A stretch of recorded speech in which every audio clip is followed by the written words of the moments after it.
Kacau Bapak. Ada apa Anda kok ketawa-tawa ini, Bung? Enggak, konten-konten peci miring tuh selalu menarik gitu. Oh, Beda gitu. dari yang lain. Ya. Oke, ini peci miring lagi ketemu Bapak Dr. Tommy, Prof, bukan dokter, Pak. pengamat dari Lubuk Pakam. Sekarang lagi ikut jelajah kopi Nusantara. Siap. Ini rame-rame masalah Pilpres ini, Pak Tommy. Siapa? Apa komentar Pak Tommy soal calon pemimpin di 2024 ini?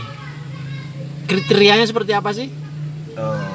Kalau kriterianya ya santun, terpelajar, kemudian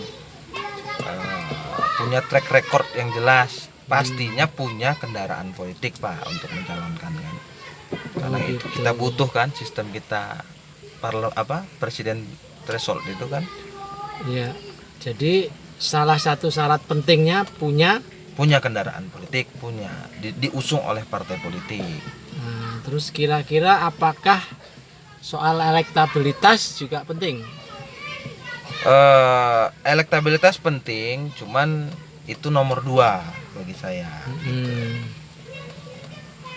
Nah, oke, kalau salah satu usulan untuk Pilpres 2024 itu kira-kira siapa itu yang paling pas menurut sampean nih?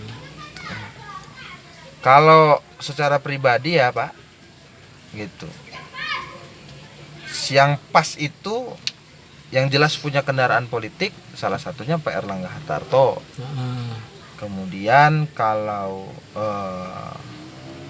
PDIP kan skuadnya kan secara elektabilitas ada Ganjar Pranowo, tapi sepertinya lebih condong ke Puan Maharani. Di sisi lain ada tokoh juga yang punya elektabilitas dan kans tinggi buat menjadi presiden atau wapres, ada Anies Baswedan, ada Agus Harimurti Yudhoyono. Tapi bagi saya ya, yang sekarang mengerucut itu kan sudah menyatukan sebuah koalisi Indonesia Bersatu itu Golkar, P3 dan PAN. Di sini ada Pak Erlangga Hartarto salah satunya yang telah mendeklarasikan dan didukung oleh Golkar melalui keputusan Munas untuk maju sebagai calon presiden dari Partai Golkar. Kenapa Anda yakin benar kok Erlangga Hartarto? Apakah karena ada pemeo yang kaitannya dengan Hono Corokodoto itu ya?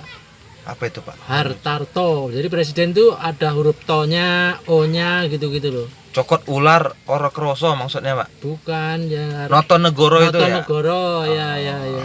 Ya, bagi sebagian orang mungkin mempercayai itu, tapi saya kurang Pak. Oh, enggak ada kaitan dengan itu ya? Enggak ada. Karena kan kalau Notonegoro Abdurrahman Wahid tidak ada tononya segala macam kan itu. Anies Baswedan juga enggak ada. Ada itu Anies Baswedan toh. Saya baru tahu itu Pak. Baru tahu ya. Namanya itu ada tonya. Ya, tapi kalau menurut saya kansnya ini besar sebenarnya.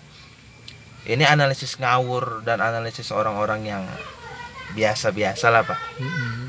Pemimpin di Indonesia itu tidak boleh terlalu revolusioner. Karena kalau revolusioner sekali, dia terlalu reformis, kekuasaannya itu cenderung terbatas. Zaman dulu Bung Karno terlalu revolusioner hanya 20 tahun. Untuk zaman itu mungkin 20 tahun cukup terbatas. Karena setelahnya Pak Harto 32 tahun berkuasa. Dia santun, santai kan gitu.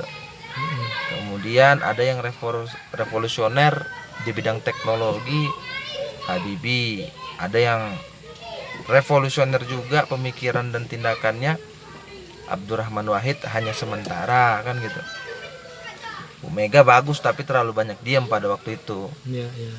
Santun SBY 2 periode, Jokowi santai 2 periode gitu. Nah, kalau kandidat presiden yang saya lihat punya tipologi semacam itu, ada Erlangga Hartarto, ada Anies Baswedan. Jadi Erlangga Hartarto kan low profile, tenang gitu ya, tidak meledak-ledak, tidak meledak-ledak.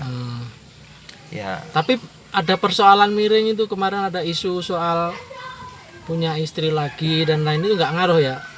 Itu kan isu kan, belum dibuktikan Oh, sampai saat ini kan. mungkin karena Anda nggak Kebenarannya. tahu aja kan ya. Ya mungkin karena salah satunya itu. Nggak penting itu ya, isu itu ya. Penting lah. Mm-mm. Pak Nah. Bahar kan juga punya istri lebih dari satu kan. Iya, terus kalau Pak Airlangga Hartarto terpilih nih, karena salah satunya kan usulan sampean ini. Sampean pengen jabatan apa kira-kira? Jabatan ya. Mm-mm. Ya jabatan menurut Bapak Struktural apa? lah, struktural lah di dalam Golkar. Oh, saya juga belum bergolkar, Pak. Oh gitu. Iya. Atau staf ahli Staf ahli yang bagian misalnya olah mengolah. komunikasi, atau staf ahli Pak. Kalau Pak Hartarto itu dulu apa sih latar belakang pendidikan terakhirnya itu? Dia kan dari UGM, dia insinyur itu, Pak. Jadi sekarang menteri apa tuh? Menteri. Menko Perekonomian, sebelumnya Nah. Menteri Perindustrian. Nah, sampean urusan perdagangan misalnya ya. Kalau saya, Pak, Mm-mm. ingin memberikan kontribusi kepada negara pasti, Ya. karena salah satu kewajiban. Mm-mm. Tapi amanah apa, sesuatu apa yang akan diberikan ke depannya, ya harus disesuaikan juga dengan diri dan kapasitas kita kan. Kalau dianggap layak dan dipercaya, kenapa tidak? Tapi kalau kemudian tidak dianggap kurang layak dan tidak diberikan kepercayaan atau amanah, ya kita tidak mungkin memaksa, Pak. Oh gitu. Hmm. Ngomong-ngomong, sedekat apa sih Anda dengan Pak Hartarto kok sampai punya pilihan ke beliau? Kalau saya kan gabungnya di organisasi Kosgoro 1957. Oh, kirain pas nonton TV itu kan dekat, pas ada gambar Pak Hartarto terus dekat, bukan ya? Bukan. Nonton YouTube lah, Pak. Kalau Dekat dengan Pak YouTube pas Hartarto. lagi nonton YouTube dekat sama Pak Erlangga. Oke, kita sudah paham lah. Sekarang kira-kira pesen apa nih untuk Pak Hartarto supaya jadi presiden? Bagi saya ya Pak Erlangga Hartarto harus fokus menjalankan pekerjaannya sebagai kementerian sebagai menteri koordinator bidang perekonomian. Yang kedua, merawat stabilitas politik di internal Partai Golkar. Yang ketiga, merawat dinamika dan keharmonisan di KIB. Oh, Bila perlu tambah parpol lagi untuk bergabung pada koalisi itu kan gitu. oke. Dari kesimpulan Anda ini, Nah, ada satu kata yang pas untuk Pak Harto. Kalau kita menyimpulkan figur Pak Hartarto itu apa kira-kira kata yang pas? Satu kata aja. relevan Relevan. untuk keadaan seperti sekarang ini Oh, siap. gitu. Tapi kalau saya boleh punya keinginan, kalau misalkan digabungkan presidennya Erlangga Hartarto, wakil presidennya Anies Baswedan, ini top sekali nih. Begitu ya. Iya, auto menang. Berani-beraninya sampai Iya. milih wakil, nggak apa-apa ya. Meskipun Bapak menulis Anies Baswedan sebagai presiden. Oke. Jadi Oke, Bapak oke, punya oke. prediksi, saya juga punya prediksi nih Oke, gitu, Pak. jadi kita bertaruh nanti muka-muka semuanya baik-baik saja. Terima Amin. kasih. Siap, Pak Bahar, sukses. Ini Peci Miring jalan-jalan. Terima kasih.